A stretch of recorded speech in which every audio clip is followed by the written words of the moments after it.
votación económica si se aprueba el acta referida. Quienes estén porque se apruebe, a favor de levantar su mano. Quienes estén porque se rechace, a favor de levantar la mano. Aprobada el acta, señor presidente. Pasamos al siguiente asunto. Se recibió una comunicación del Instituto Belisario Domínguez con la que remite su informe anual de actividades correspondientes al primer ejercicio de esta 63ª legislatura. La Asamblea ha quedado debidamente enterada. Pasamos al siguiente asunto. Asimismo, se recibió una comunicación suscrita por el senador Pablo Escudero Morales, presidente de la mesa directiva, por la que se solicita que su encargo como diputado a la Asamblea Constituyente de la Ciudad de México pueda ser ocupado por otro senador o senadora designado por el Pleno del Senado.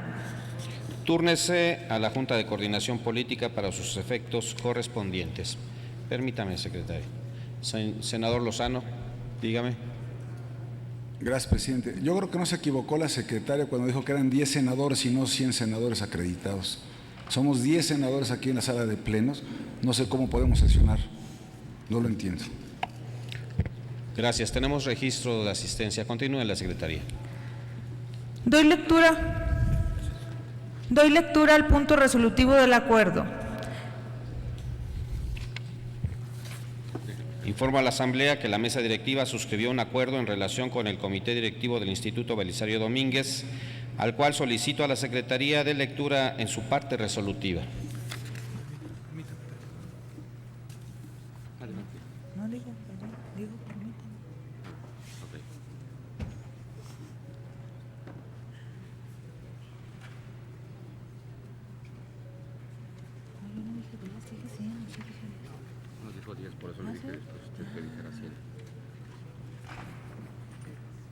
Continúe a la Secretaría con el siguiente asunto. Vamos a la página 11.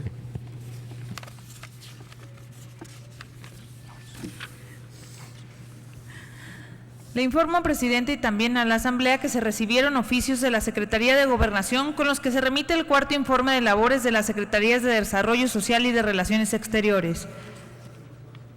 Hago de su conocimiento que estos informes se distribuyeron entre las senadoras y los senadores a través de los respectivos grupos parlamentarios. Pasamos al siguiente asunto. También de la Secretaría de Gobernación se recibió un oficio con los nombramientos de la ciudadana Vanessa Rubio Márquez como subsecretaria de Hacienda y Crédito Público y del ciudadano Osvaldo Antonio Santín Quirós como jefe del Servicio de Administración Tributaria, ambos de la Secretaría de Hacienda y Crédito Público. Túrnese dichos expedientes a la Comisión de Hacienda y Crédito Público para su análisis y dictamen correspondiente. Pasamos al siguiente asunto. Se recibió un oficio suscrito por el magistrado presidente del Tribunal Electoral del Estado de Hidalgo, por el que se informa que el magistrado electoral Javier Ramiro Lara Salinas presentó su renuncia al cargo del 2 de septiembre del año en curso. Túrnese dicha documentación a la Junta de Coordinación Política para los efectos conducentes. En el apartado de iniciativas se concede ahora la palabra a la senadora Marta Palafox Gutiérrez del Grupo Parlamentario del Partido del Trabajo para presentar un proyecto de decreto que reforma la Ley General de Salud y la Ley de Presupuesto y Responsabilidad Hacendaria.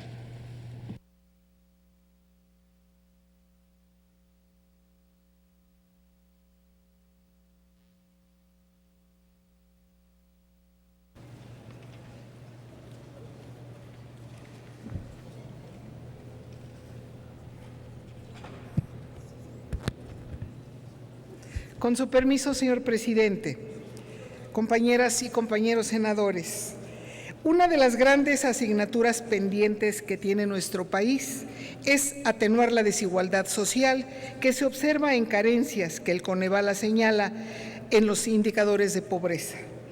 Los últimos, que corresponden al 2014, mencionan, por ejemplo, que poco más del 18% de la población no tiene acceso a los servicios de salud, el 58% de seguridad social. Es decir, en un país con más de 122 millones de habitantes, 22 millones no tienen servicios de salud y más de 70 millones no tienen seguridad social. Y todavía, con estos indicadores, entre muchos otros, el Ejecutivo Federal envía un proyecto de presupuesto para el 2017 recortado en más de 239,000 millones de pesos. Casualmente, la misma cantidad que el Banjico entregó a la Secretaría de Hacienda y Crédito Público como recursos excedentes del Banco de México destinados a pago de deuda pública y a fortalecer el Fondo de los Ingresos Petroleros. Tamaña contradicción no se había visto en mucho tiempo. Se prefiere pagar deuda en lugar de atender la pobreza y sus carencias.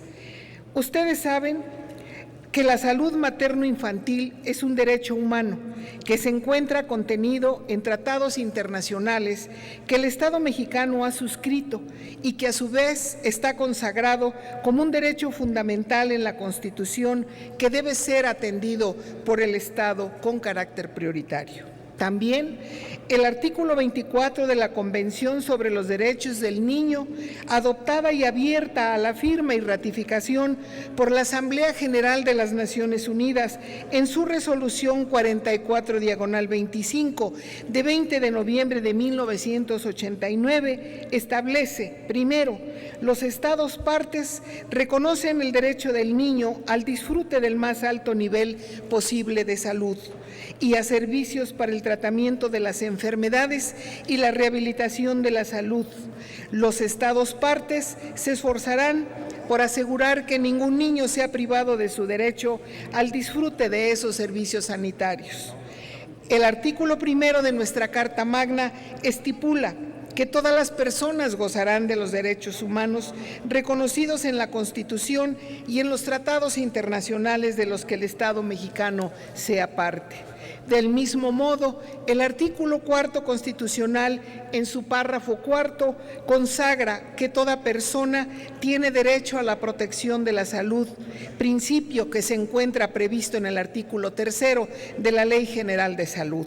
La atención materno-infantil tiene carácter prioritario, como se encuentra precisado en el artículo 61 de la Ley General y particularmente en su fracción segunda, que a la letra indica la atención del niño y la vigilancia de su crecimiento y desarrollo, incluyendo la promoción de la vacunación oportuna y su salud visual. Por lo que respecta al recién nacido, es una persona que debe ser especialmente protegida por el Estado, ya que su condición natural lo hace más vulnerable en todo sentido. Se encuentra expuesto a padecer diversos padecimientos como hipotiroidismo congénito, enfermedad hepática, cataratas o septicemia, inmunodeficiencias del sistema inmunológico, trastornos de la diferenciación sexual, problemas pulmonares y digestivos, trastornos neuromusculares, cardíacos o muerte súbita. Por ejemplo, las cardiopatías congénitas son padecimientos altamente frecuentes en el ámbito de las malformaciones. En el nacimiento, lamentablemente en nuestro país, no se cuenta con una cifra sobre la prevalencia real de las cardiopatías congénitas, por lo que únicamente puede inferirse un promedio teórico derivado de la información mundial asequible, 8 por 1000 nacidos vivos. Al relacionar esta cifra con la tasa de natalidad anual en nuestro país, más de 2.4 millones, se puede realizar una estimación de la cual deriva que cada año nacen alrededor de 18,000 a 21,000 niños con algún tipo de malformación cardíaca. Del mismo modo, en las cardiopatías congénitas apreciamos la gravedad de la situación que enfrenta nuestro país. Pues aún cuando se realizan estimaciones sobre el número de infantes que padecen esta enfermedad, se observa la indiferencia del Estado en esta labor vital para garantizar el derecho a la salud y el desarrollo de la persona. La sociedad tiene la necesidad y el derecho de que se establezcan políticas públicas que atiendan la detección oportuna de padecimientos congénitos y otros males que afectan a los recién nacidos. El Senado de la República no puede ser omiso a esta situación. Debemos pugnar por el establecimiento de políticas públicas de salud que fomenten y promuevan la protección de la salud en los recién nacidos, ya que el acceso al derecho a la salud es la base para garantizar el bienestar social. El conocimiento oportuno de las cardiopatías congénitas, así como de otras enfermedades congénitas, es posible gracias al descubrimiento de métodos de diagnóstico que facilitan su detección. Tal es el caso de los estudios de ecocardiografía que han permitido su detección en edades tan tempranas como la fetal y permitido identificar alteraciones anatómicas que antes requerían de la realización de un cateterismo cardíaco. Del mismo modo, las cardiopatías congénitas críticas son anomalías cardíacas potencialmente mortales que pueden detectarse mediante estudios médicos oportunos, no invasivos, de alta especificidad y certeza, como lo es al día de hoy el tamiz cardíaco en recién nacidos, el cual es posible por medio de la medición de la oximetría de pulso, lo que permite la identificación de anomalías estructurales de corazón y evita la mortalidad temprana. Sin duda, la intervención temprana en la detección y tratamiento de defectos congénitos u otros padecimientos en los menores mejora significativamente las tasas de supervivencia y más aún otorga a los infantes una mayor calidad de vida. Del mismo modo, el costo de la atención de un solo caso por complicaciones de cardiopatías congénitas críticas excede el gasto de la detección oportuna de 2,000 recién nacidos, lo que justifica plenamente el desarrollo de programas en la materia, pues además de ser un derecho humano fundamental, la detección temprana se encuentra en concordancia con una política pública encaminada a la medicina preventiva.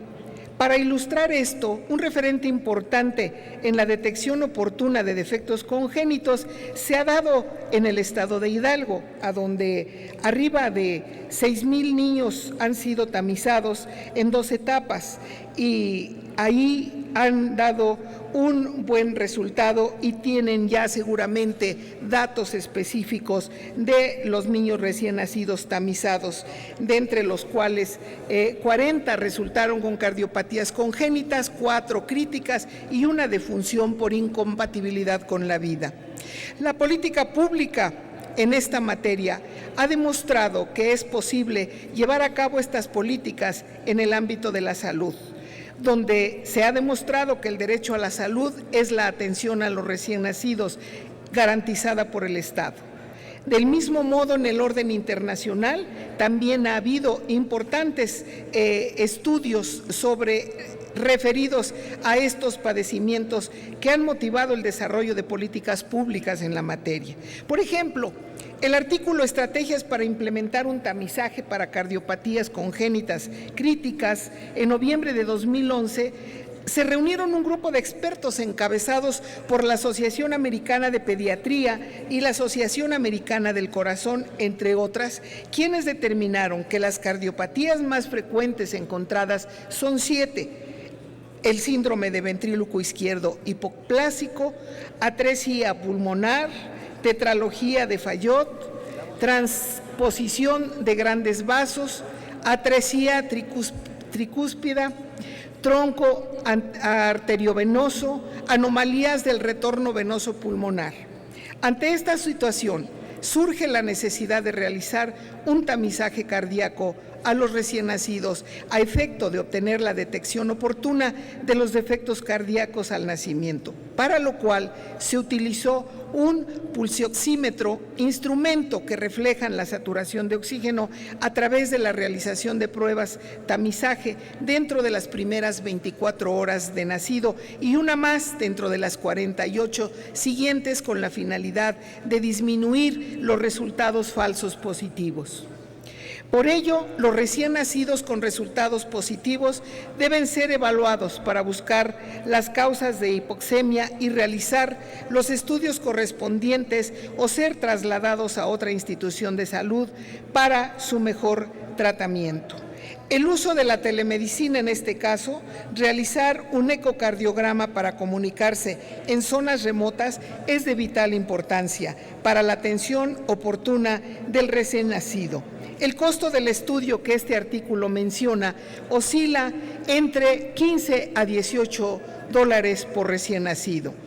Por esta razón, la experiencia internacional y las locales nos han demostrado ampliamente que la realización de estos estudios para la detección oportuna desde la perspectiva financiera es viable, pues el costo de dichos estudios es bajo.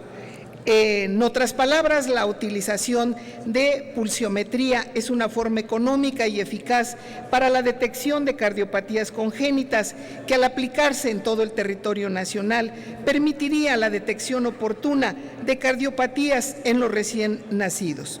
Compañeras y compañeros, cuando se hacen estos planteamientos, siempre se argumenta la escasez de recursos, y más ahora con el recorte presupuestal, y donde se prefiere que los excedentes de recursos se destinen al pago de la deuda pública o a fortalecer el Fondo de Estabilización de los Ingresos. En este sentido, sería conveniente tener un gobierno sensible a este y otros problemas de salud. En el 2015 hubo recursos excedentes del Banco de México por más de 31,000 millones de pesos. Para el 2016 la cantidad fue de más de 239,000 millones de pesos.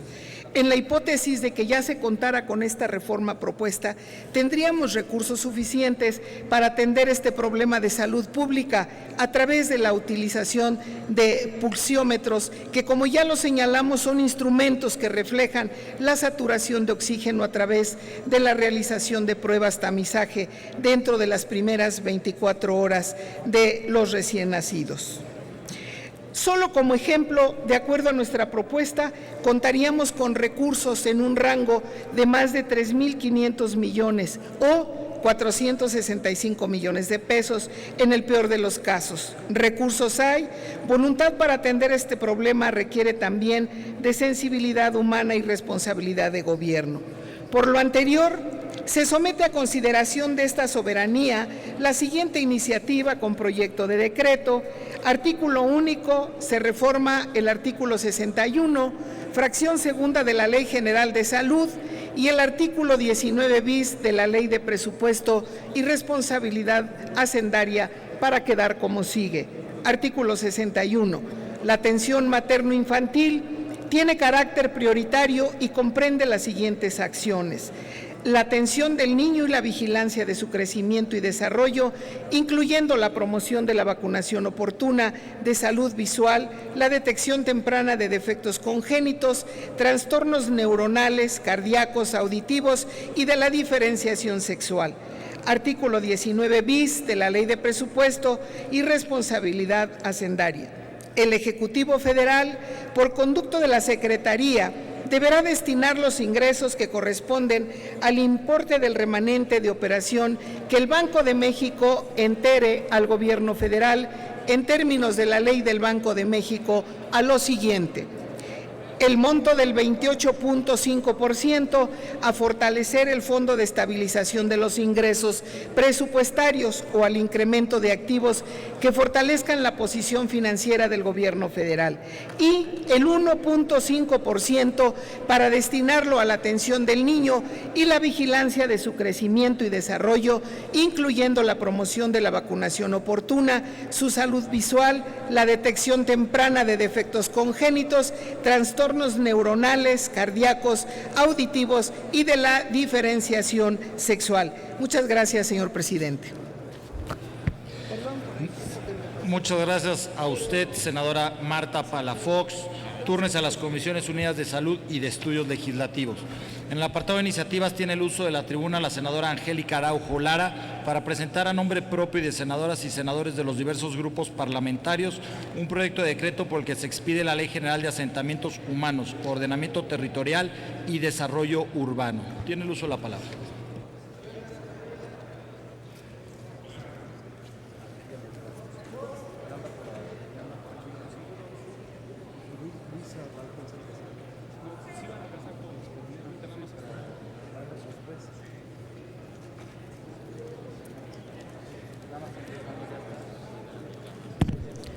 Muchas gracias, senador presidente.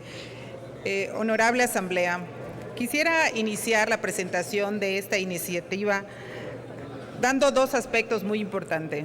Uno, es una iniciativa que tiene por propósito reformar una ley que tiene más de 23 años que no hemos logrado conciliar para reformar y renovar. Por eso, el segundo aspecto que quiero señalar y agradecer es el respaldo de los diferentes coordinadores de los grupos parlamentarios que firmaron esta propuesta de iniciativa de ley, a los diferentes presidentes de las comisiones, a los diferentes grupos parlamentarios. Hoy en esta iniciativa se conjuga la voluntad de gran parte de los senadores que aquí nos encontramos y, por supuesto, dejar abierta la puerta para que quienes así lo consideren después de la presentación pudieran también incorporarse a esta iniciativa de ley. La Ley General de Asentamientos Humanos, que data de 1993, a 23 años de la promulgación de esta importantísima ley, se encuentra hoy, por supuesto, desfasada e imposibilitada para superar los retos que enfrentan actualmente nuestros asentamientos humanos y nuestras ciudades. De acuerdo a cifras del Consejo Nacional de la Población, en 2010, en nuestro país, la población urbana era de un 72%, y las proyecciones nos hablan de que para el año 2030, en nuestro país, la población urbana podría alcanzar el 83%.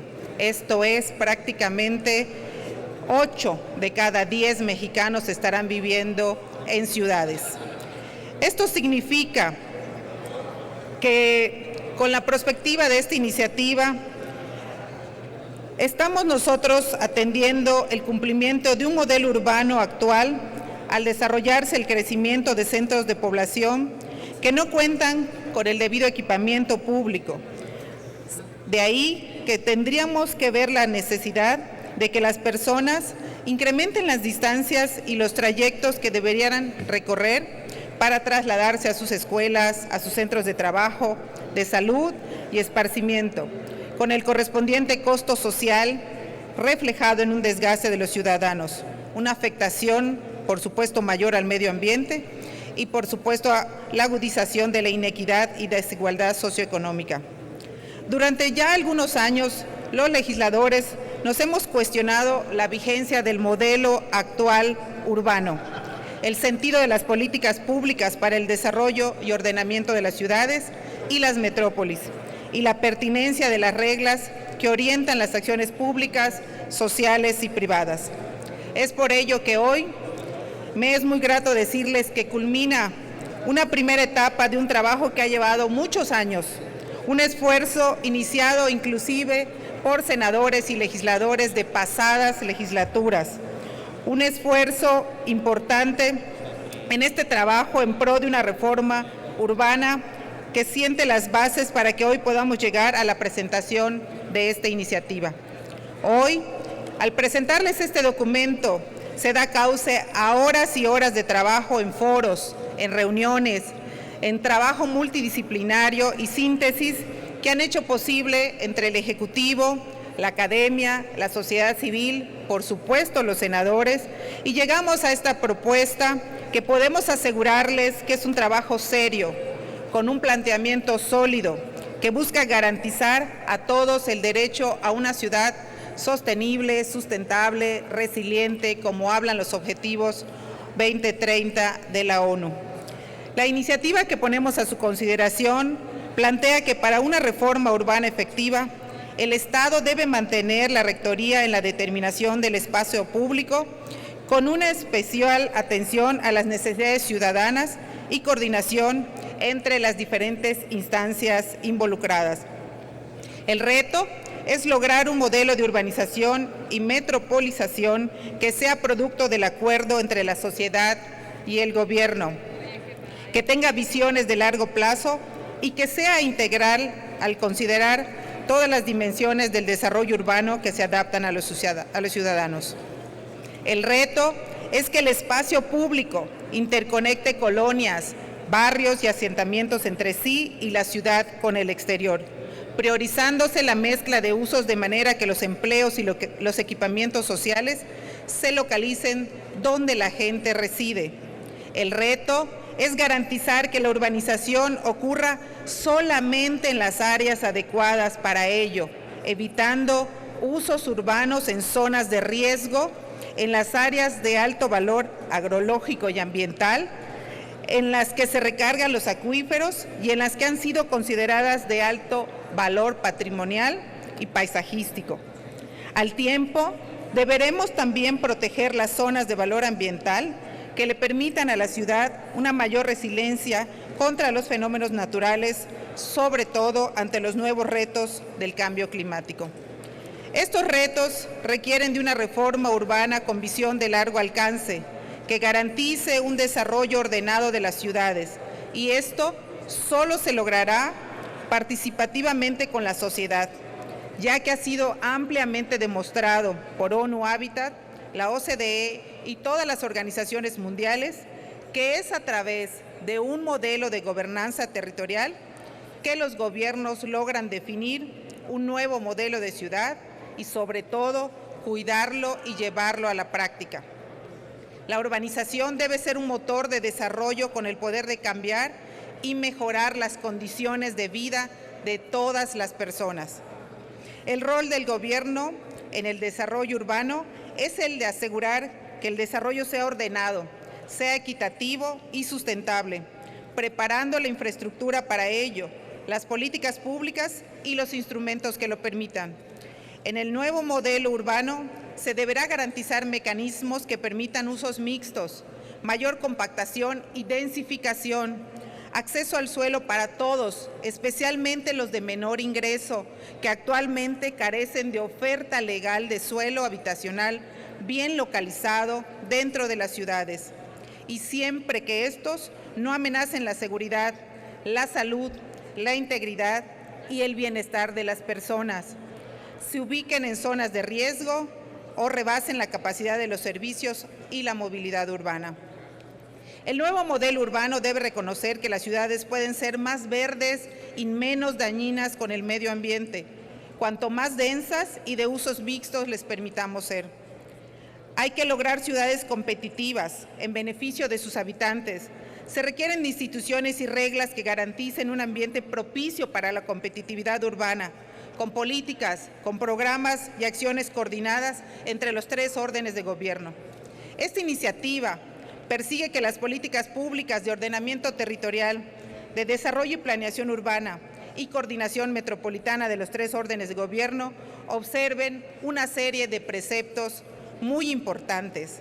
El ordenamiento territorial nacional deberá estar orientado a atenuar las disparidades regionales, impulsar el desarrollo productivo de todos los sistemas urbano-rurales del país, actuar simultáneamente sobre la productividad y complementariedad de las regiones y la inclusión y cohesión social, aprovechar las ventajas comparativas y competitivas de las zonas con condiciones especialmente favorables para impulsar el desarrollo económico y la generación de empleos, consolidar una red social y económica de protección en las zonas con situaciones más graves de pobreza, aprovechar racionalmente los recursos naturales y respetar la capacidad de carga de los ecosistemas, fortalecer la capacidad de prevención y resiliencia a los riesgos naturales y antropogénicos y garantizar la certidumbre jurídica entre los usos y destinos del suelo.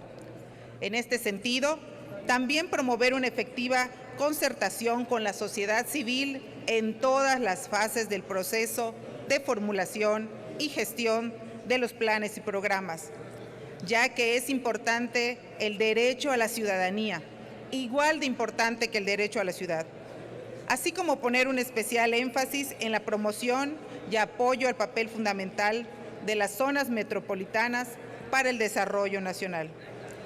La planeación urbana deberá promover la accesibilidad y la movilidad sustentable, impulsar la consolidación de espacios públicos de calidad, su dotación, mejoramiento y aprovechamiento colectivo.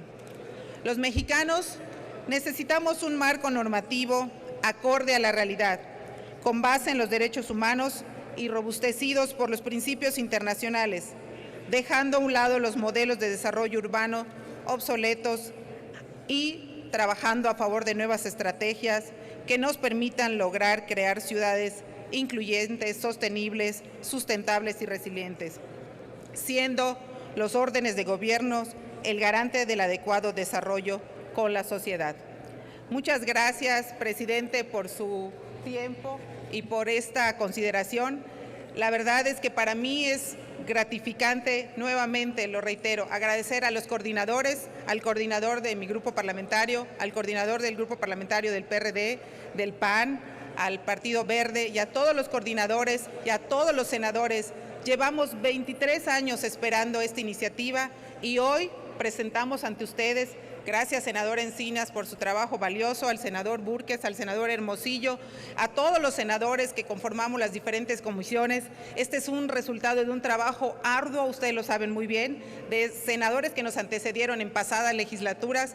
23 años, se dice muy fácil, pero no saben ustedes las implicaciones que tiene esta ley de asentamientos urbanos que vamos a modificar.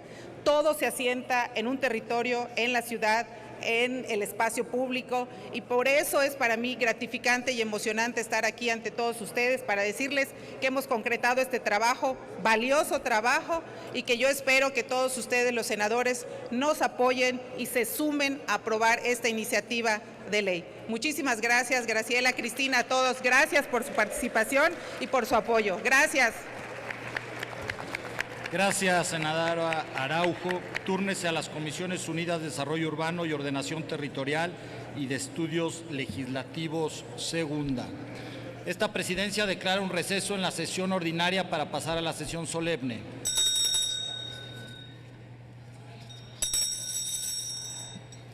Con fundamento en lo dispuesto por el artículo 56, fracción tercera del reglamento del Senado y en el acuerdo aprobado el pasado martes 6 de septiembre, damos inicio a la sesión solemne para recibir la visita del señor Stanislav Tillich, presidente del Bundesrat de Alemania. A fin de introducirlo al salón de sesiones, esta presidencia designa a los senadores Óscar Román Rosas González, Ernesto Cordero Arroyo, Luis Sánchez Jiménez, Jorge Arechiga Ávila, Teófilo Torres Corzo y Juan Carlos Romero Hicks, así como al senador Fernando Herrera. Asimismo, se designa a las senadoras y los senadores Lisbeth Hernández Lecona, Andrea García García, Luis Humberto Fernández Fuentes y Marielena Barrera Tapia, para que reciban a la diputada Sharon Cuenca Ayala, quien asiste en representación del diputado Edmundo Javier Bolaños Aguilar, presidente de nuestra colegisladora. Y se designan a las senadoras Angélica Araujo Lara, Luisa María Calderón Hinojosa y Alejandra Roldán Benítez, para que reciban al embajador Miguel Ruiz Cabañas Izquierdo, subsecretario para Asuntos Multilaterales, quien asiste en representación de la maestra Claudia Ruiz Macié, secretaria de Relaciones Exteriores. Solicito a las comisiones designadas se sirvan cumplir con su encargo.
Se reanuda la sesión solemne para recibir la visita del presidente del Bundesrat de Alemania. La Cámara de Senadores del Honorable Congreso de la Unión de los Estados Unidos Mexicanos expresa la más cordial bienvenida al señor Stanislav Tillich, presidente del Bundesrat de Alemania, a la diputada Sharon Cuenca Ayala, vicepresidenta de la Cámara de Diputados, al embajador Miguel Ruiz Cabañas Izquierdo, subsecretario para Asuntos Multilaterales de la Secretaría de Relaciones Exteriores. Doy también la bienvenida al señor Ludger Siemens, encargado de negocios de la Embajada de Alemania en México, a la doctora Ut Redler, subsecretaria general directora del Bundesrat alemán, y al embajador Francisco Eduardo del Río López, director general para Europa de la Secretaría de Relaciones Exteriores. Asimismo, saludo la presencia de la distinguida comitiva que acompaña al señor Stanislav Tillich. Sean ustedes bienvenidos al Senado de la República. Acudimos a esta sesión solemne que se realiza con motivo de la importante visita del señor Stanislav Tillich, presidente del Bundesrat de Alemania, y en la que el Senado mexicano tiene particular interés por tratarse de una ocasión para el intercambio de ideas entre parlamentarios y el fortalecimiento de las relaciones de las respectivas asambleas. Es un gran honor para mí presidir esta sesión solemne para dar la bienvenida a quien encabeza los trabajos del Consejo de los Estados Federados Alemanes y que hoy nos honra con su visita. No hay precedentes de una visita de un presidente de la Cámara Alta del Parlamento alemán a nuestra sede del Senado de la República y, por tanto, tenemos la firme convicción de que será un parteaguas en nuestra relación de intercambios de experiencias legislativas y en la historia de nuestra diplomacia parlamentaria. Su visita a nuestro país y al Senado de la República, señor Tillich, es una gran noticia, especialmente en el marco del fortalecimiento de la Alianza para el Futuro, que nuestra Comisión Binacional ha establecido como guía y orientación primordial de nuestras relaciones bilaterales. Asimismo, es un aliciente extraordinario para fortalecer la cooperación de ambas naciones en el marco de la celebración del Año Dual Alemania-México 2016-2017. En el contexto del Año Dual, que tiene por objeto construir una alianza para el futuro, resulta importante resaltar lo que hasta hoy nuestros países han construido juntos como resultado de una relación diplomática binacional, sólida y fructífera que se remota a los inicios de México como un país independiente. En el ámbito comercial e industrial, el intercambio de mercancías entre Hamburgo y Veracruz inició en 1825, cuando en el puerto mexicano se abrió el primer consulado general de Hamburgo en el país. A partir de ese momento, nuestras economías se han ido complementando. Hoy nuestro intercambio comercial tiene buenos resultados y un enorme potencial. En un contexto internacional especialmente desafiante y proteccionista, Alemania y México mantenemos una vocación de apertura al mundo que constituye un ejemplo a seguir en nuestras respectivas regiones geográficas y que se ha traducido en un intercambio comercial creciente entre ambas economías. Alemania, líder de la Unión Europea, es el socio comercial más importante de México en Europa y el quinto en el ámbito global. Más de la mitad de los bienes que nuestro país importa de Alemania son insumos intermedios que contribuyen decisivamente a la competitividad de la industria mexicana. Por su parte, México exporta a Alemania principalmente bienes manufacturados, especialmente automóviles, autopartes y maquinaria, así como minerales y energéticos. Alemania es el sexto mayor inversionista extranjero en México y México es el principal socio comercial e inversionista latinoamericano de Alemania. Las más de 1,800 empresas con capital alemán en México dan testimonio de que invertir en nuestro país resulta muy productivo para los países más desarrollados. La inversión extranjera directa de Alemania en nuestro territorio se traduce en oportunidades de trabajo formal y organizado para los mexicanos, pero igualmente contamos con una amplia presencia de empresas mexicanas en Alemania, con la destacada labor que realiza ProMéxico y la Cámara Mexicana Alemana de Comercio e Industria para fomentar las relaciones comerciales entre ambos países. En materia educativa, científica y cultural, nuestra cooperación ha sido también amplia y fructífera. La visión de Alexander von Humboldt, quien planteó fortalecer los intercambios binacionales en este rubro, es hoy una realidad con amplio potencial. Nuestros vínculos culturales, artísticos y científicos se enriquecen constantemente. Es notable el trabajo cotidiano que realizan nuestros aliados, como el Instituto Goethe, que cumple 65 años de su fundación, al que cada año ingresan 6,000 mexicanos para aprender el idioma alemán.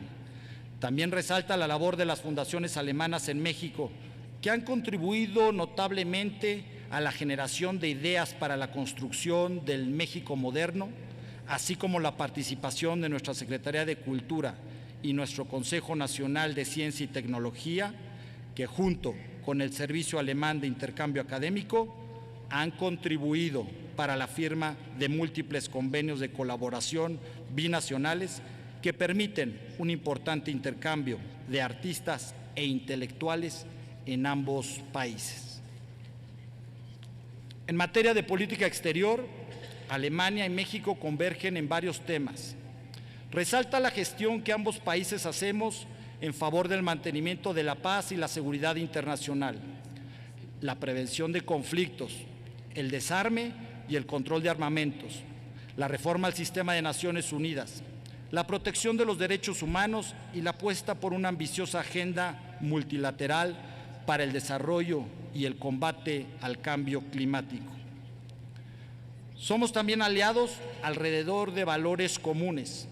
El ejemplo de Alemania en el manejo de los asuntos migratorios y de protección de refugiados debe de ser un ejemplo para México y para todo el mundo. Alemania y México pensamos de la misma manera. No es con muros ni con vallas como se resuelven los problemas comunes. No es con discursos de intolerancia y xenofobia como se construyen las relaciones de los países. No es con ocurrencias electorales que nada abonan a la búsqueda del bienestar de las naciones. Se debe entender la movilidad humana como una oportunidad más que como un problema para el desarrollo y la prosperidad de los pueblos. México y Alemania tendemos puentes, valoramos la aportación que los migrantes y hacemos un llamado conjunto a entender que no es con muros como tenemos que enfrentar los desafíos del siglo XXI. No cabe duda que las relaciones bilaterales gozan de su mejor momento histórico. Nos percibimos mutuamente como socios y aliados, con ventajas competitivas complementarias y como actores con responsabilidades de la mayor importancia para la gobernanza global. Hacia el futuro, Alemania y México podemos continuar construyendo una sólida relación que nos permita ampliar y perfeccionar la colaboración en las áreas ya señaladas, pero también explorar nuevas avenidas de cooperación, como puede ser el ámbito político.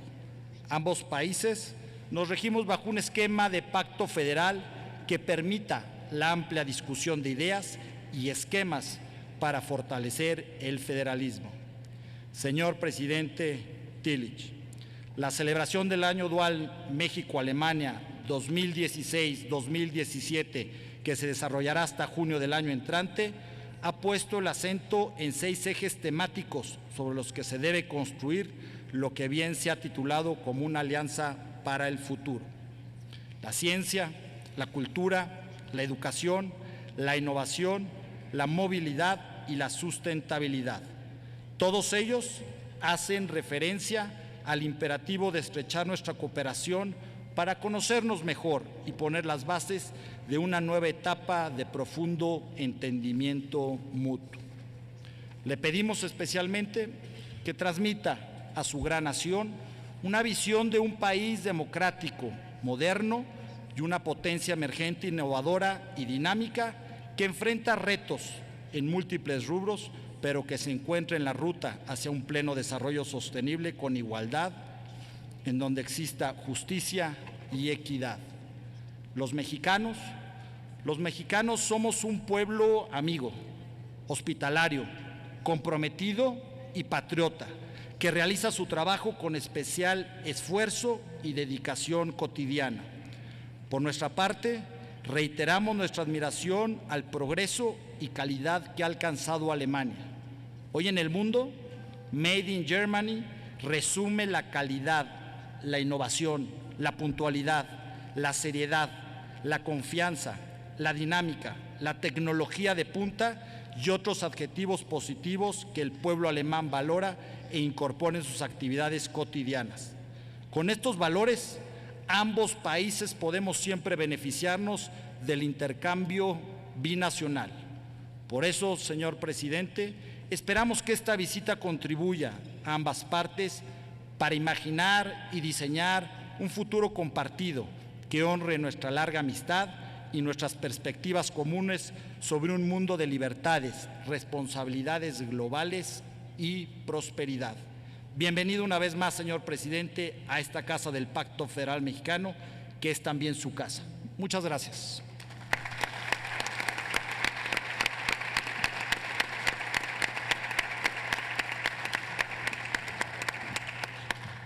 Conforme al acuerdo aprobado para esta sesión solemne, se concede el uso de la palabra al señor Stanislav Tillich, presidente del Bundestag de Alemania. Tiene la palabra, señor presidente.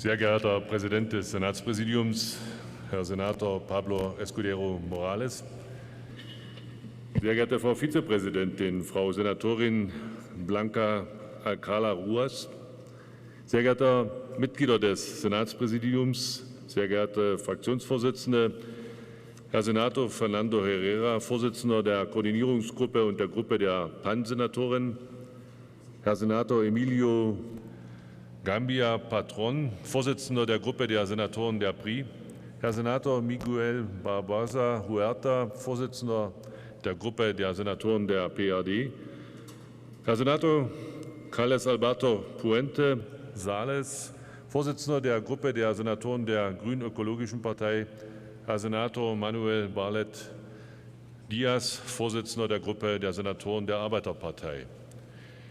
Ich danke sehr herzlich für die Einladung in dieses Hohe Haus.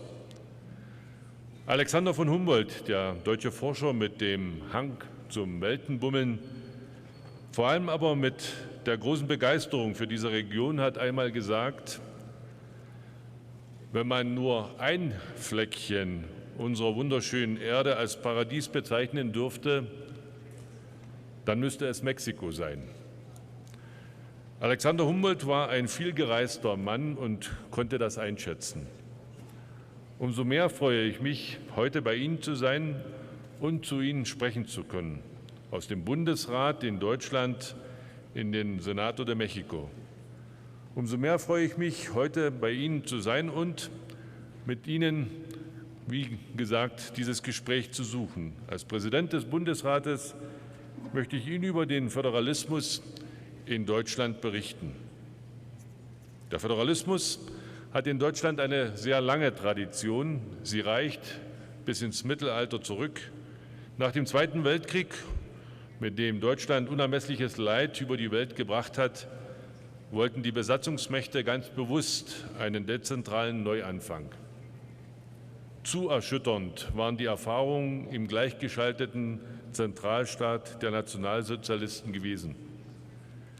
Mit der Gründung der Bundesrepublik Deutschland setzten die USA, Großbritannien und Frankreich auf eine föderale Struktur, die die zentrale Macht begrenzt.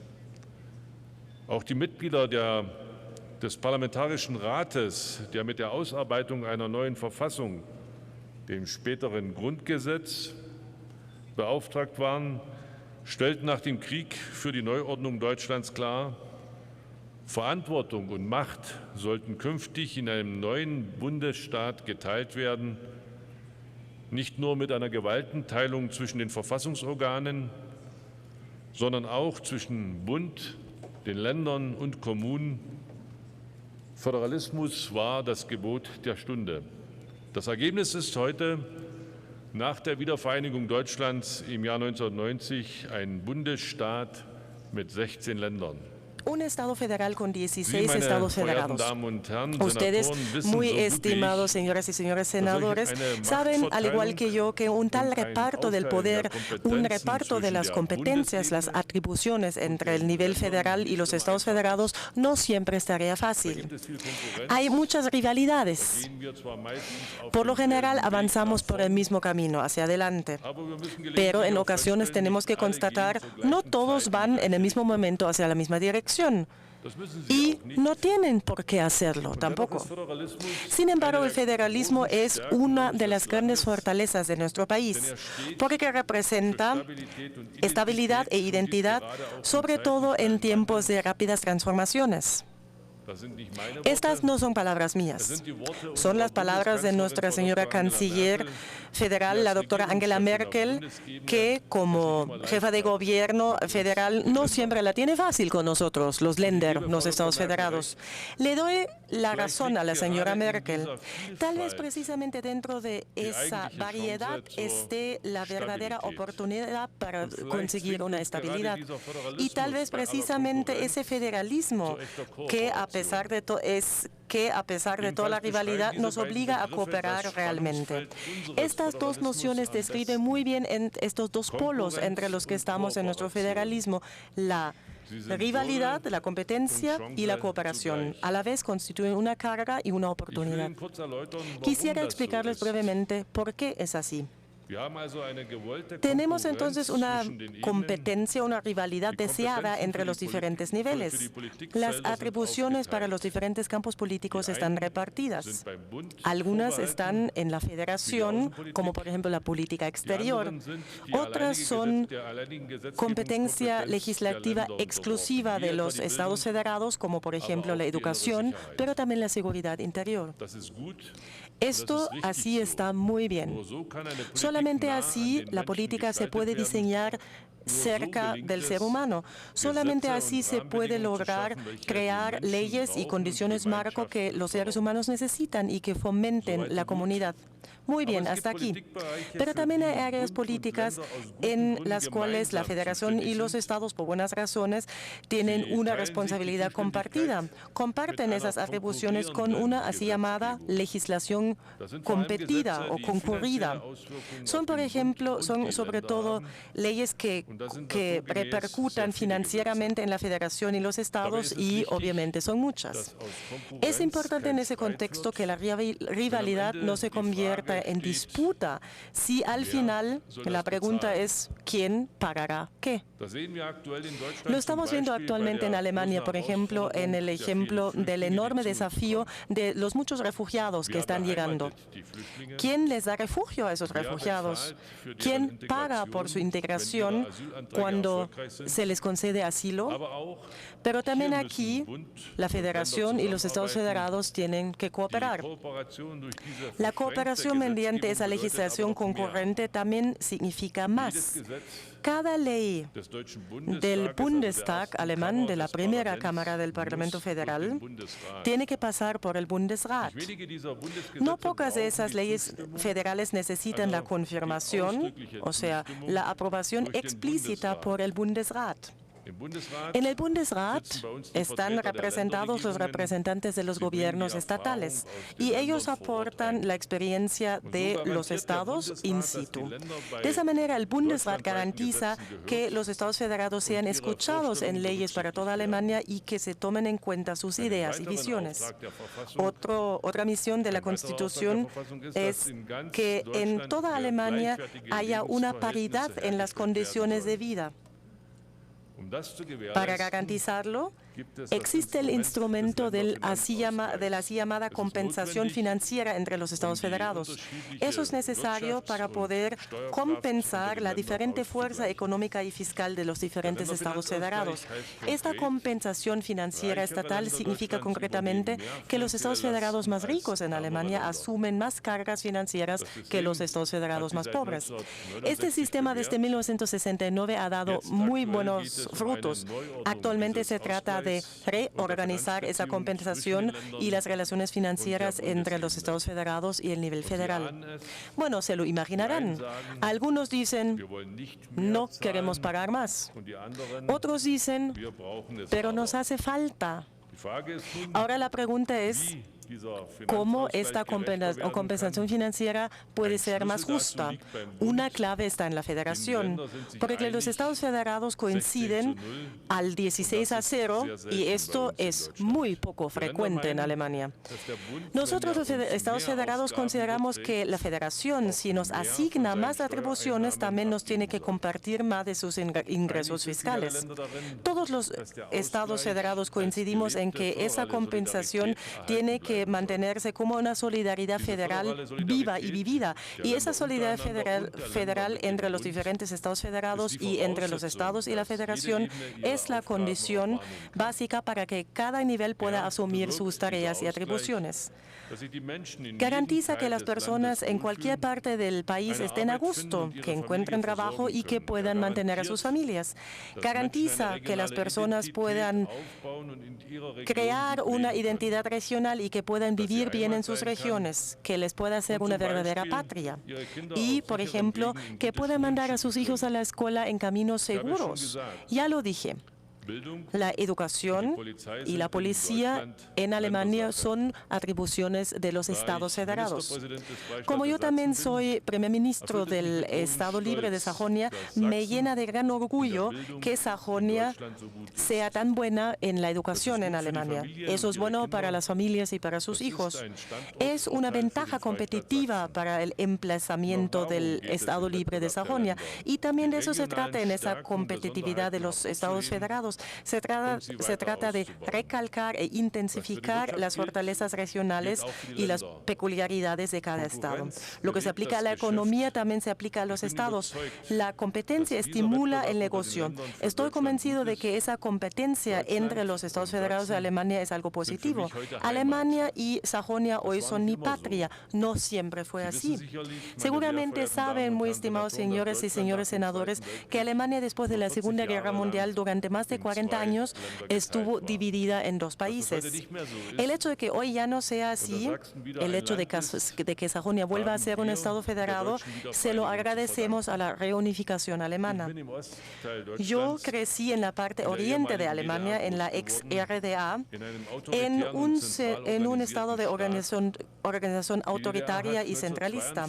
En 1951, la RDA eliminó los Länder, los estados federados, porque temían mucho las identidades regionales, pero eso no tuvo éxito.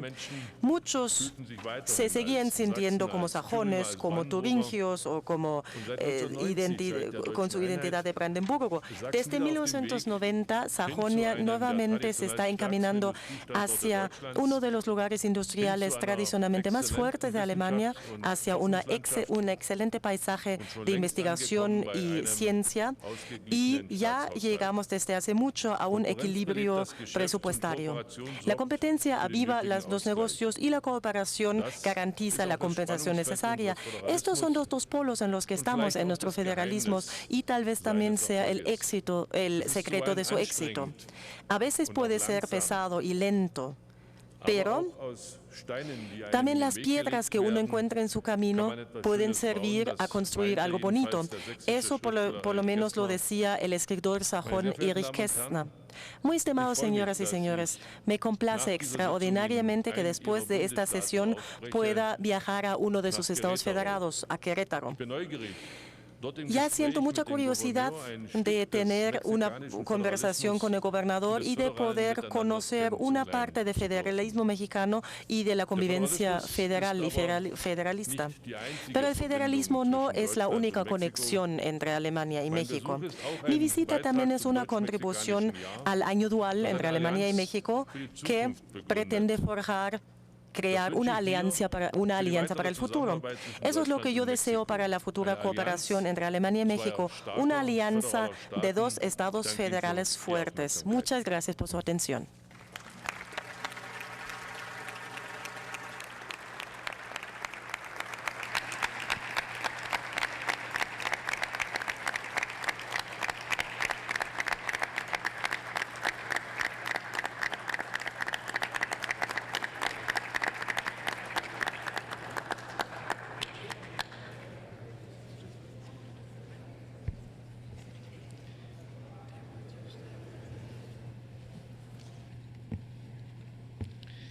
Gracias por su mensaje, señor presidente Stanislav Tillich.